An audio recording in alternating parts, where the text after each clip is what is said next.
ГСП онлайн. Городские новости сейчас. В поселке Водный прошло масштабное мероприятие, посвященное годовщине Куликовской битвы. Это историческое событие произошло в 1380 году, но идейные вдохновители праздника клуб «Пересвет» решили, что напоминать о таких датах нужно независимо от прошедших лет или, как в этом случае, веков. Так как одним из основных участников и воинов этой битвы был Пересвет, у нас в клубе возникла идея это событие отметить показательным выступлением. Мы поделились этой идеей с соратниками с нашими, и в результате каждый добавил своих мыслей сюда, и в итоге получилось вот такое событие. В итоге перед спорткомплексом «Спарта» решили инсценировать не только битву XIV века, но и более поздние военные события, в которых участвовали русские. Но начинается все, конечно же, с боя Русича Пересвета и его противника татарина Челубея. На Куликово поле зрителей переносят рыцари клуба «Цитадель».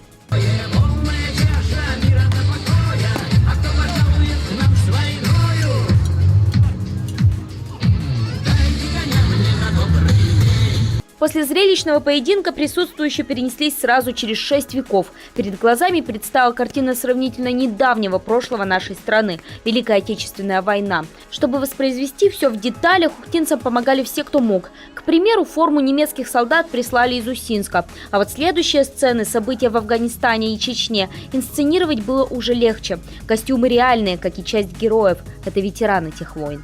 Мы будем сегодня показывать нападение на колонну советских солдат в Афганистане из засады, да?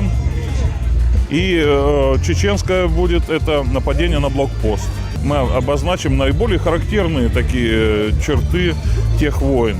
Цель показать основные черты этих войн организаторы достигли. Если на минутку забыть, что это всего имитация оружия, можно подумать, что видишь боевые действия, настолько некоторые эпизоды реалистичны. К слову, в этих памятных мероприятиях участие приняли порядка 70 человек. Неплохо для первого раза. Продолжением стали показательные выступления хозяев праздника клуба «Пересвет».